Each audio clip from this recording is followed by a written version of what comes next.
कूटनीतिक डायरी।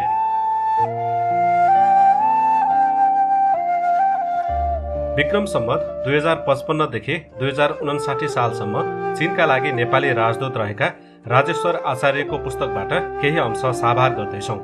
वाचन सहजताका लागि कतिपय चिनिया नाम र वाक्यांशहरू सामान्य संशोधन गरिएको छ। राजेश्वर आचार्यको पुस्तक कूटनीतिक डायरीबाट चीनबारे मेरा अनुभव र बुझाइ।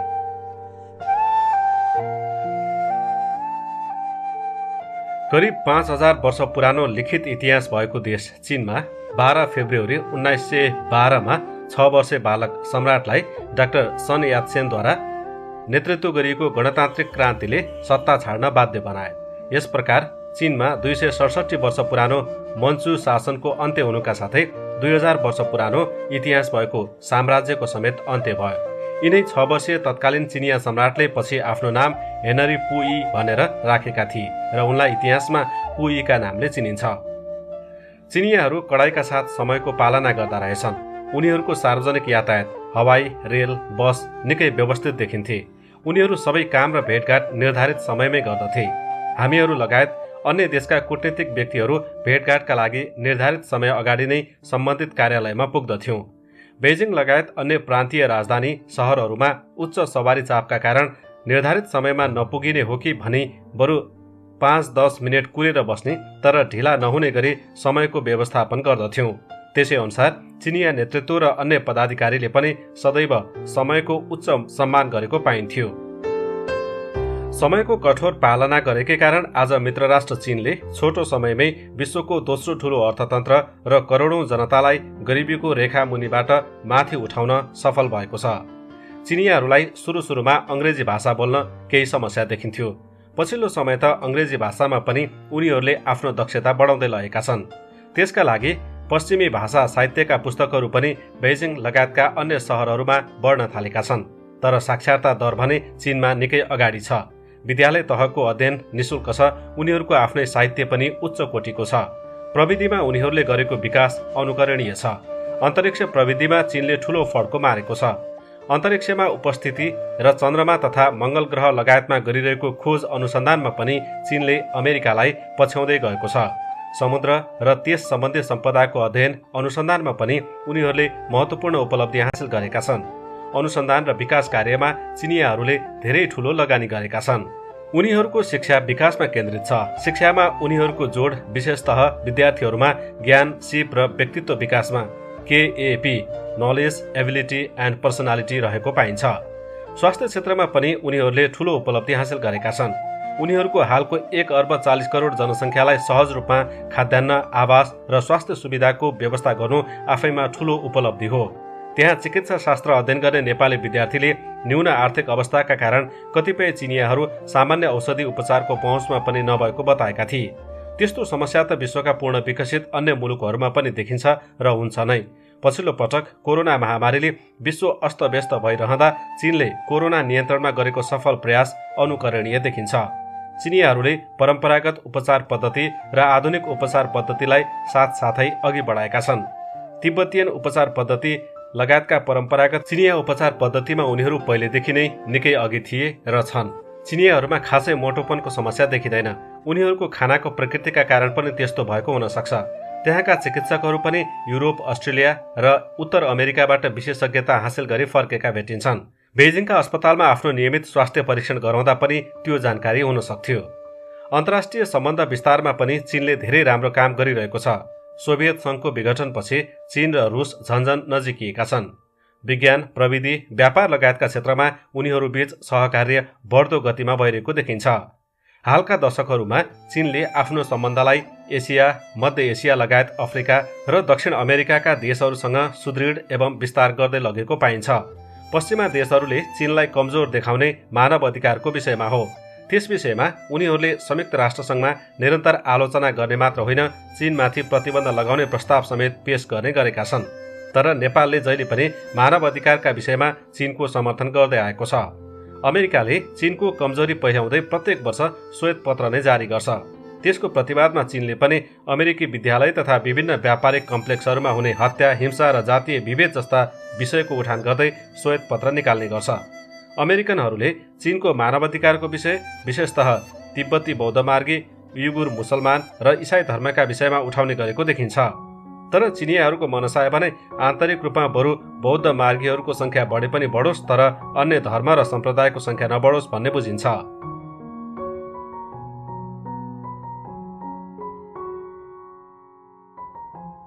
चाइना रेडियो इन्टरनेसनल CRI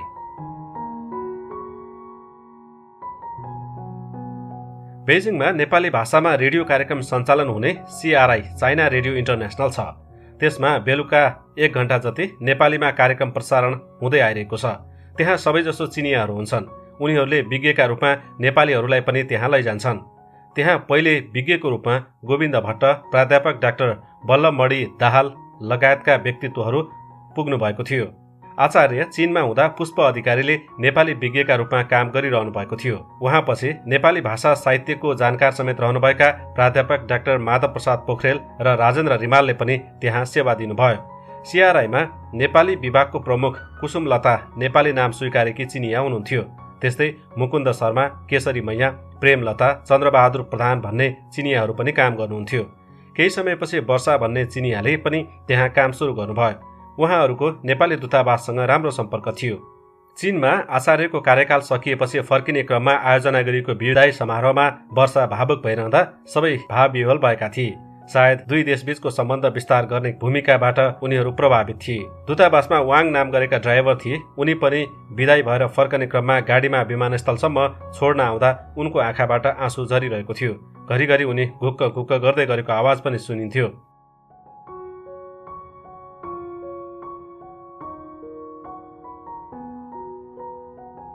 माओको उदय र प्रभाव। सन् 1912 देखि 1949 सम्म चीनले धेरै आरोह अवरोह बेहोर्यो। हतियारधारी समूहद्वारा मचाइएको हत्या, लुटपाट, अशान्ति आदिका कारण जनजीवन कष्टकर बन्यो। त्यस्तै अशान्ति, अस्थिरता र अन्यलका बीच चीनको नेशनल रिभोल्युसनरी आर्मी NRA को कमान्डर इन चिफ च्याङ काइसेकले 1928 मा सत्तामा आफ्नो पकड जमाए।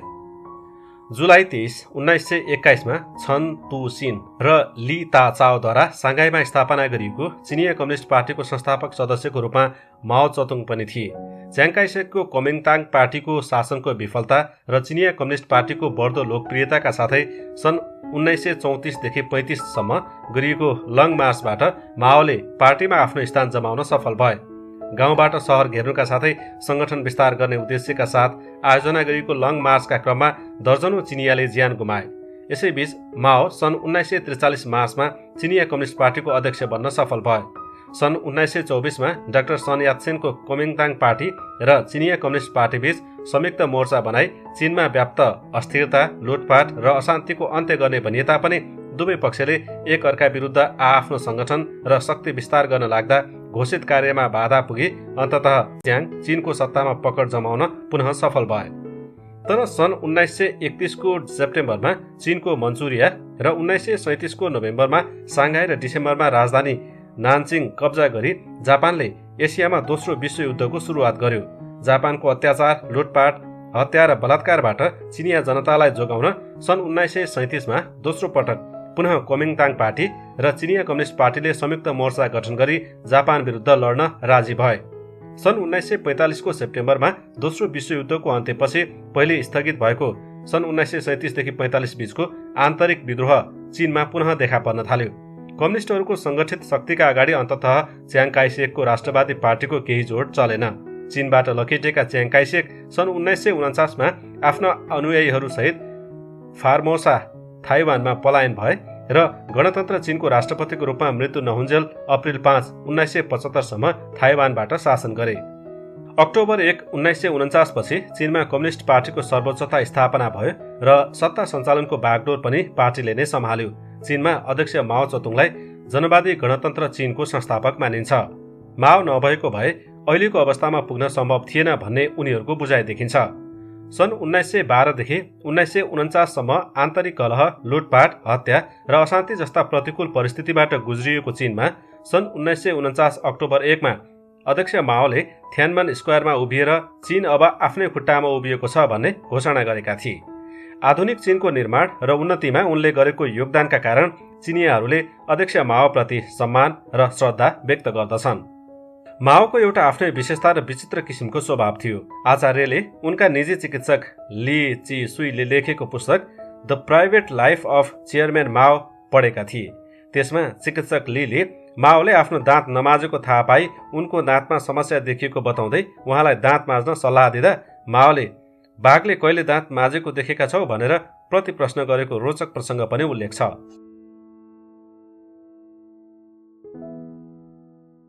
माओ र स्टालिन भेट। सन् 1949मा चीनलाई जनवादी गणतन्त्र घोषणा गरेपछि सोही वर्षको अन्त्यतिर डिसेम्बर 1949 देखि फेब्रुअरी 1950 रुस पुगेका अध्यक्ष माओले विशेष सम्मानको अपेक्षा गरेका रहेछन्। तर तत्कालीन सोभियत सङ्घका नेता, कम्युनिस्ट पार्टीका महासचिव एवं मन्त्री परिषदका अध्यक्ष जोसेफ स्टालिनसँग उनको अपेक्षाकृत छोटो भेटघाट भएछ र हप्तौपछि दोस्रो भेटघाट भएको रहेछ। त्यसपछि उनले आफू अपमानित भएको महसुस गर्दै बदलाको भावसहित मस्कोबाट रिसाएर फर्किएछन्। सन् 1954मा चीनको सफल सद्भाव भ्रमणपछि सन् 1958को जुलाई अगस्तमा तत्कालीन सोभियत प्रधानमन्त्री निकिता ख्रुश्चेभले दोस्रो पल्ट चीन भ्रमण गर्दा माओले उनीप्रति स्टालिनले गरेको व्यवहारको बदला लिएछन्। चीनमा ख्रुश्चेभको सम्मानमा रातो कार्पेट बिछ्याउने र गार्ड अफ अनरबाट उनलाई सम्मान समेत गरिएनछ।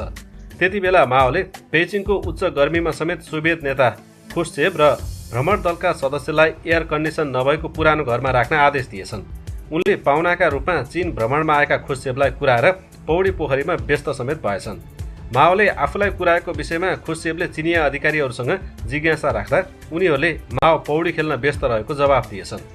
चुरोटको धुवासँग एलर्जी भएका ख्रुश्चेभसँग भेट्दा माओले लगातार चुरोट पिउने, कुराकानीका क्रममा आफ्ना हातका औँला ख्रुश्चेभको अनुहार अगाडि घुमाउनुका साथै पौडी खेलिरहँदा समेत कुराकानी जारी राखेर सोभियत नेताको मानमर्दन गरेछन्। माओको महत्वाकांक्षी नीति र त्यसको प्रभाव। च्याङ काय सेकको पलायनपछि चिनिया कम्युनिस्ट पार्टीका अध्यक्ष माओले सन् 1949 अक्टोबर 1 मा थियानमन स्क्वायरबाट जनवादी गणतन्त्र चीन स्थापना भएको घोषणा गरे पश्चात चीनले सन् 1950 जुनमा भूमि सुधार सम्बन्धी कानून लागू गरी देशको जमिनमा निजी क्षेत्रको स्वामित्व अन्त्य गरी जमिनलाई राज्यको मातहतमा ल्यायो। सन् 1958 देखि 62 का बीच लागू भएको ग्रेट लिप फरवार्डद्वारा छोटो समयमै औद्योगिकीकरण गर्दै चीनको आर्थिक एवं सामाजिक रूपान्तरण गर्ने उद्देश्य लिइएको थियो। सन् 1966 देखि 76 का बीच चीनमा यथार्थवादको नाममा पुँजीवादी प्रवृत्ति बढ्दै गएको भन्दै लाल सेना मार्फत सांस्कृतिक क्रान्तिको नाममा कम्युनिस्ट पार्टीको शुद्धिकरण गर्ने भन्दै अध्यक्ष माओका विरोधीहरूलाई बेइज्जत गर्ने तथा सफाया गर्ने सम्मका अभियान चलाइएको थियो। माथि उल्लेखित तीनवटै कार्यक्रम लागू गर्दा राज्य सञ्चालनको अनुभवहीनता, सरकारी दमन र सिप, पुँजी, प्रविधि र व्यवस्थापकीय ज्ञानको अभावका कारण उत्पन्न खाद्य सङ्कट र भोकमरीबाट चीनमा बसेनी लाखौं व्यक्तिहरूको मृत्यु भयो। सदियौंदेखि राष्ट्रिय तथा अन्तर्राष्ट्रिय गौरवका रूपमा ख्यातिप्राप्त बुद्ध धर्म सम्बन्धी मठ मन्दिर, चैत्य र कोसौं लामो पहाडमा कुदिएका बुद्ध मूर्तिहरूमा तोडफोड गरी क्षति पुर्याइएको थियो। प्रधानमन्त्री चौएनलाईको हस्तक्षेपका कारण त्यस्तो बहुमूल्य सम्पदा पूर्ण नष्ट हुनबाट त जोगियो, तर क्षति भने चीनभरि नै हृदय विदारक रूपमा अद्यापि हेर्न देख्न सकिन्छ। सायद यिनै र यस्तै समाजमा भएर आतंक सिर्जना गर्ने अविवेकी कारणले होला माओलाई चिनिया कम्युनिस्ट पार्टी र स्वयं तङ स्याओपिङले 70% ठिक र 30% गलत भनी सार्वजनिक टिप्पणी गरेका।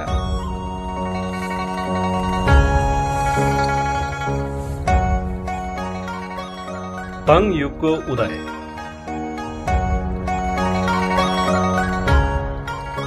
डिसेम्बर 18, 1978 मा भएको चिनिया कम्युनिस्ट पार्टीको केन्द्रीय समितिको तेस्रो बैठकले अध्यक्ष माओको अन्तिम समयतिर ध्वस्तप्राय भएको चीनको अर्थव्यवस्थालाई उकास्न महत्त्वपूर्ण निर्णय लियो।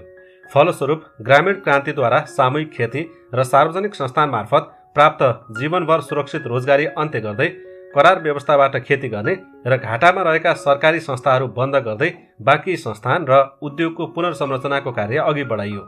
यसरी बन्द भएका संस्थान र उद्योगहरूबाट सन् 1995 देखि 2005 सम्म 6 करोड व्यक्ति बेरोजगार भएका थिए।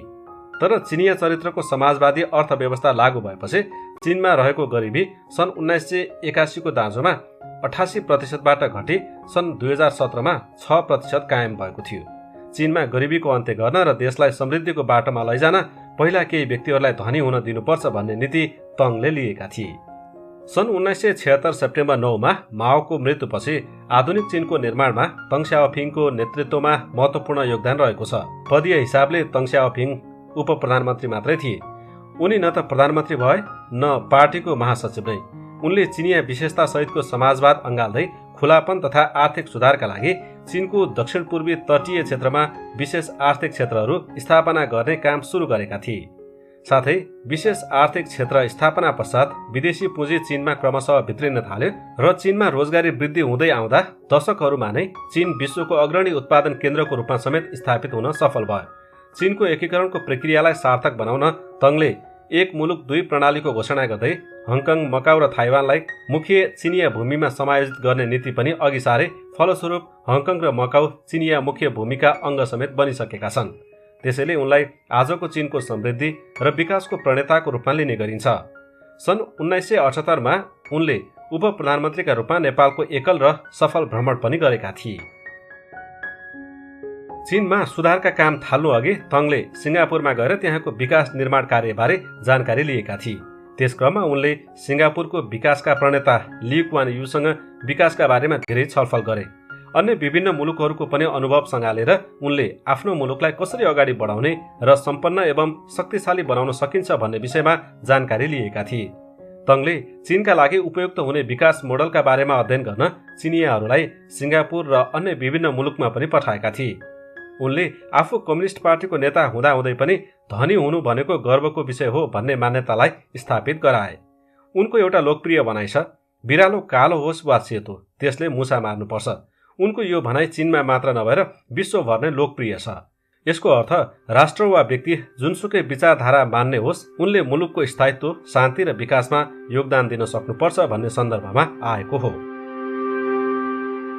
तङ स्याओपिङको नेतृत्वमा चीनको रक्षा तथा अर्थतन्त्र निकै बलियो बन्यो। उनकै पथ पछ्याउँदै चीन आज क्षेत्रीय हुँदै विश्व शक्ति राष्ट्र हुनेतर्फ अघि बढिरहेको छ। ग्रेट लिप फरवार्डको अवधिमा माओले 15 वर्षमा चीनको अर्थतन्त्र बेलायतभन्दा माथि पुर्याउने बताएका थिए भने अहिलेको चीन अमेरिकालाई समेत उछिन्ने लक्ष्यका साथ अघि बढेको छ। सन् 1960 सम्म चीन र नेपालको आर्थिक अवस्था र प्रति व्यक्ति आयमा खासै ठूलो भिन्नता थिएन। अहिले चीनको अर्थतन्त्रको आकार 18 ट्रिलियन अमेरिकी डलर भन्दा माथि छ र विश्वमा चीन अमेरिका पछिको दोस्रो ठूलो अर्थतन्त्रका रूपमा सन् 2010 देखि नै स्थापित भइसकेको छ। तङले चीनमा आफ्नो विशेषता सहितको समाजवादी अर्थव्यवस्थाको स्थापना गर्न वाकिङ अन टु लेग्स भन्दै कृषि र उद्योगलाई समान प्राथमिकतामा राखेर नीति र योजना तर्जुमा गर्दै कार्यान्वयन गराएका थिए। उनीहरूको राजनीति र अर्थतन्त्र केन्द्रीय कमान्ड अन्तर्गत भएकाले आर्थिक विकासका क्षेत्रमा चीन तीव्र गतिमा अघि बढ्न सफल भयो। वैदेशिक प्रत्यक्ष लगानीका हिसाबले चीन सन् 1990 पछि विश्वमा सदैव एक नम्बरमै रहँदै आएको छ।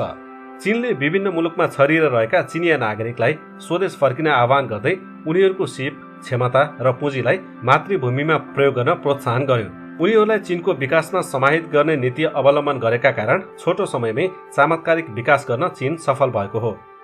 आचार्य चीनमै हुँदा चिनिया नेतृत्व वर्गले विदेशमा रहेका चिनिया मूलका प्राध्यापकहरूलाई उत्कृष्ट सेवा सुविधा दिएर स्वदेश फर्काउने नीति अवलम्बन गरेको थियो। अहिले चीनको प्रति व्यक्ति आम्दानी र अर्थतन्त्रको आकार हङकङ, मकाउ र थाइवानलाई छुट्टै राखेर हो। त्यो समेत जोड्दा त चीनको अर्थतन्त्रको आकार धेरै ठूलो हुन्छ। माओकालीन चीनमा सबै सम्पत्ति राज्यको नियन्त्रणमा हुन्थ्यो, तर अहिले नागरिकलाई घर, अपार्टमेन्ट, मोटर गाडी जस्ता वस्तुहरूका साथै करेसाबारी राख्न पाउने र व्यापार व्यवसायका साथै उद्योग धन्दा गर्ने सुविधा र स्वतन्त्रता समेत दिइएको छ।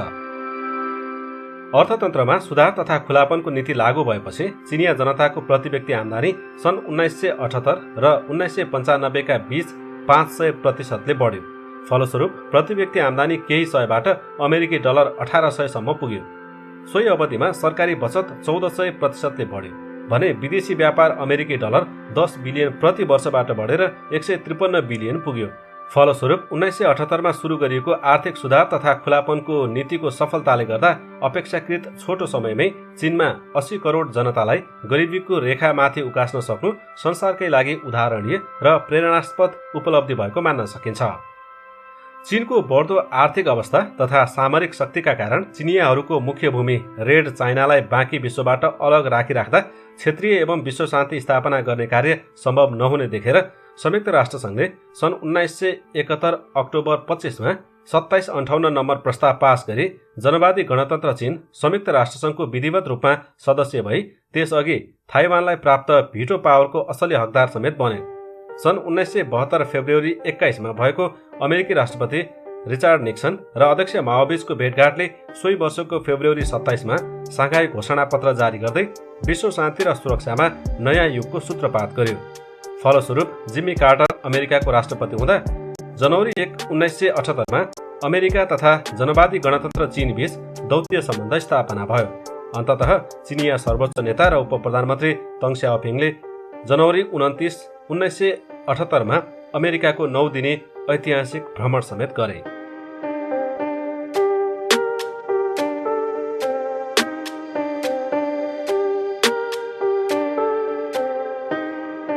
एक चीन नीति।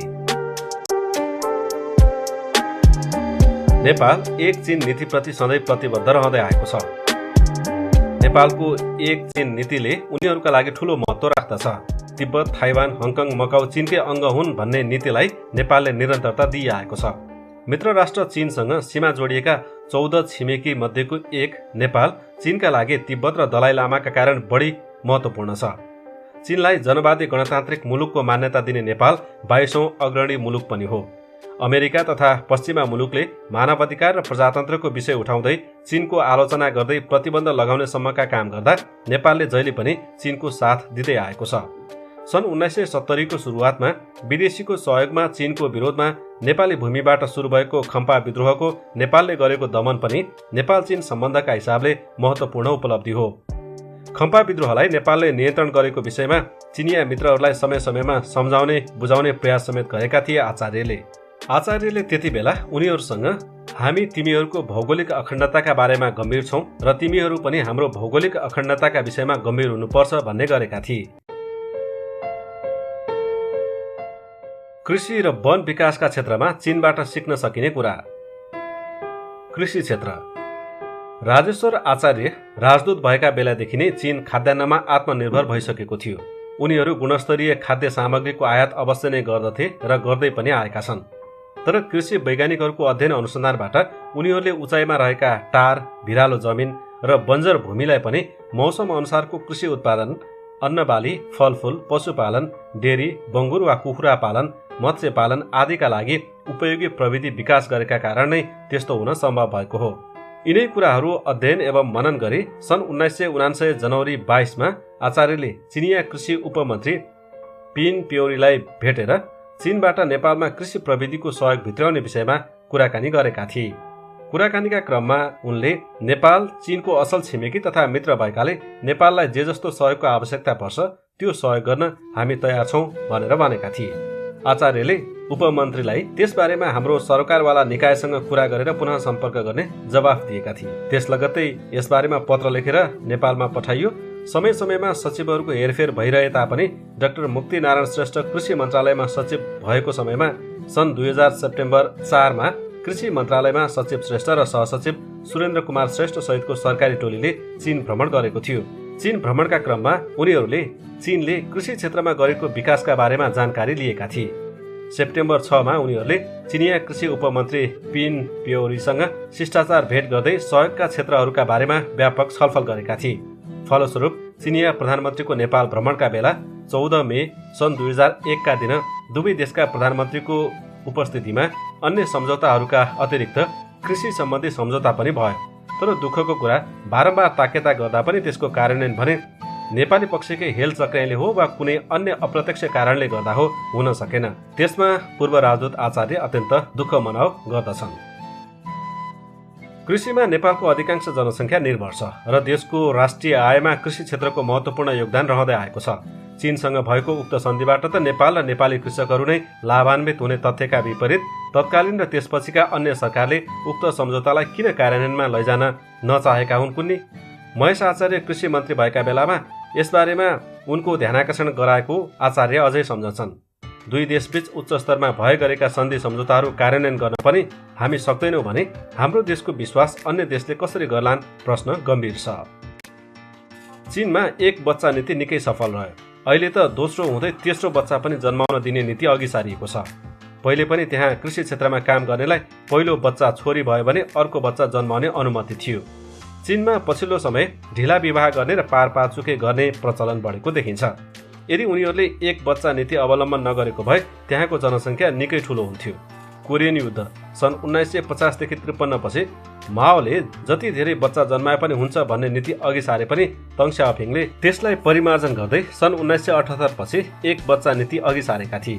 चीनमा गरिबी छ, पोषणयुक्त खानाको पनि अभाव छ, तर आचार्य चीनमा रहउन्जेल कुनै पनि मान्छे भोकमरीले मरेको घटना सुनिएन। आन्तरिक रूपमा त उनीहरू त्यस्ता कुरा भन्दैनथे नै। उनीहरूका बारेमा आलोचनात्मक समाचार लेख्ने अन्तर्राष्ट्रिय मिडियामा पनि चीनमा भोकमरीले मान्छे मरेको समाचार कहिले सुनिएन, पढिएन।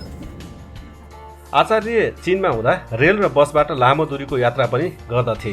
कतिपय मुलुकहरूमा रेलबाट यात्रा गर्दा रेलमार्गको आसपासमा जुन किसिमको दुरावस्था र गरिबी देखिन्छ, चीनमा त्यस्तो कतै पनि देखिएन। गरिबीको सङ्केत वा फुसको छाना भएका घर समेत कतै देखिएनन्। चिनियाहरू दुर्गम स्थानमा पनि बसोबास गर्छन्। उनीहरूलाई राज्यले सुविधा दिएर सुगम स्थानमा ल्याउन खोज्दा पनि कतिपय परिवार आउन मान्दैनन्। नेपालमा जस्तै त्यहाँ पनि परम्परागत रूपमा परिवारहरू आफ्नो थात थलो छाड्न नमानेर बसिरहेका देख्न सकिन्छ। राज्यले सुगममा ल्याउन चाहँदा समेत आउन नचाहने मान्छे बाहेक लगभग सबैको लागि राम्रो व्यवस्था सरकारले मिलाएको छ। चीनमा खाद्यान्न राष्ट्रिय सुरक्षाको एक प्रमुख आधार भएकाले उनीहरू खाद्यान्नको उत्पादन, भण्डारण र वितरणमा सदैव सजग रहँदै आएका छन्। करिब 2 दशक अघि विश्वको कुल कृषियोग्य जमिन मध्ये 7% कृषियोग्य जमिन चीनमा थियो। तर त्यति बेला चीनले विश्वको करिब 18-19% जनसङ्ख्यालाई पुग्ने खाद्यान्न उत्पादन गर्दथ्यो। 7% खेतीयोग्य जमिन भएको चीनले विश्वको 18-19% जनसङ्ख्यालाई खुवाउनु भनेको आफैमा एउटा आश्चर्यजनक अवस्था हो। चीनले आर्थिक सुधार सुरु गरेको वर्ष सन् 1978 देखि राजदूतको कार्यकाल सकेर फर्किएको वर्ष सन् 2003 जनवरीसम्म करोडौं नागरिकलाई गरिबीको रेखामुनिबाट मुक्त गराएको थियो। त्यति बेलादेखि नै चिनियाहरूको आर्थिक उन्नतिका कारण ठूलो संख्यामा चिनियाहरू पर्यटकका रूपमा देश बाहिर घुम्न जान थालिसकेका थिए। आचार्य चीनका लागि राजदूतका रूपमा पुग्दा उनीहरूको विदेशी मुद्रा सञ्चित 140 बिलियन US डलर पुगेको थियो। अहिले त 3 ट्रिलियन डलर भन्दा पनि बढी विदेशी मुद्रा सञ्चित छ। चीनसँग कृषि क्षेत्रमा सहकार्य हुन सक्यो भने त्यहाँको प्रविधिबाट नेपालले धेरै फाइदा लिन सक्छ। आचार्य चीनका लागि नेपाली राजदूत भएर काम गरेका कारण चीनको कुरा बुझेका छन्। पानी र खेतीयोग्य जमिनको अभाव भएको इजरायलले पनि कृषि क्षेत्रमा आश्चर्यजनक प्रगति गरेको छ। सन् 1986 मा इजरायल भ्रमण जाँदा त्यो कुरा देख्न अनुभव गर्न आचार्यले पाएका थिए।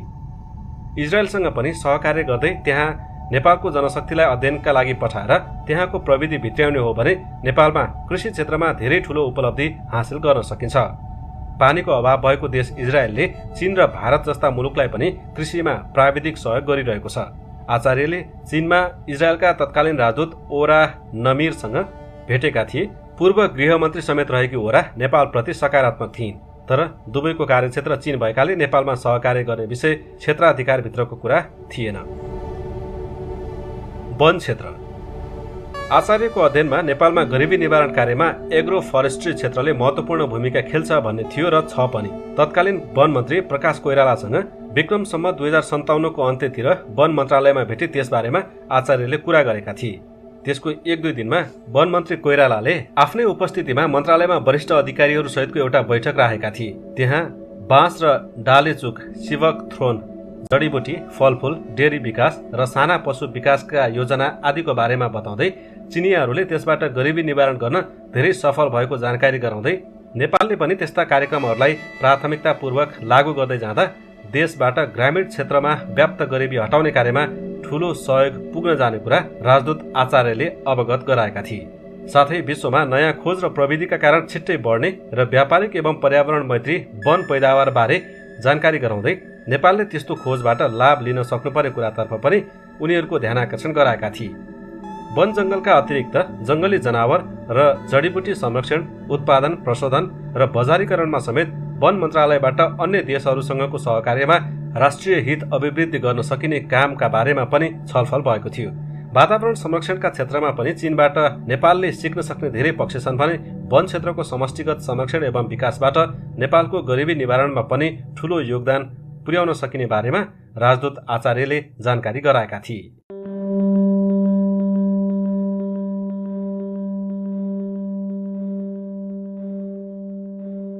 जिम्मेवारीप्रति संवेदनशीलता। चिनियाहरू आफ्नो जिम्मेवारीप्रति कतिसम्म संवेदनशील र प्रतिबद्ध छन् भन्ने एउटा दृष्टान्त उल्लेखनीय छ।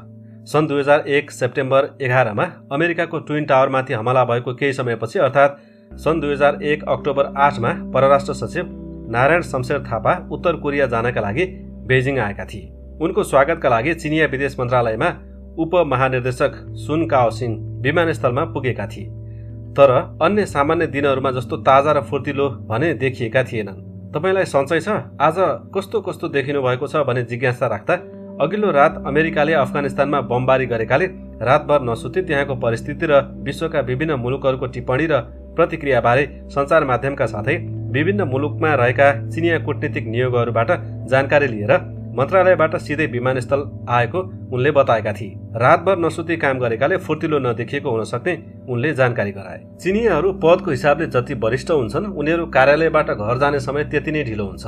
वरिष्ठ अधिकारीहरूले आफू मातहतका अधिकारीहरूबाट दिनभरिका कामको विवरण ग्रहण गरेर मात्र घर फर्किने भएकाले उनीहरू कार्यालयबाट घर पुग्दा ढिलो हुने रहेछ। उनीहरूको आफ्नो कामप्रतिको लगाव, जिम्मेवारी र संवेदनशीलताले नै आज चीन विश्व शक्तिका रूपमा स्थापित हुँदै गएको छ। चिनियाहरूले अन्य मुलुकहरूका बारेमा जानकारी राख्ने प्रणालीलाई उत्कृष्ट ढङ्गले व्यवस्थित गरेका छन्। उनीहरूले कुनै मुलुकका बारेमा एउटा विभागमा जानकारी छ भने अर्को सम्बन्धित विभागलाई पनि मन्त्रालय वा अन्तर्विभाग सूचना र जानकारी गराई सूचना प्रणालीलाई चुस्त दुरुस्त, व्यवस्थित एवं प्रभावकारी बनाउँदा नै चीन जस्तो विशाल मुलुकले छोटो समयमै आफ्नो राजनीतिक एवं कूटनीतिक प्रभावलाई क्रमशः विस्तार गर्दै लैजान सम्भव भएको होला।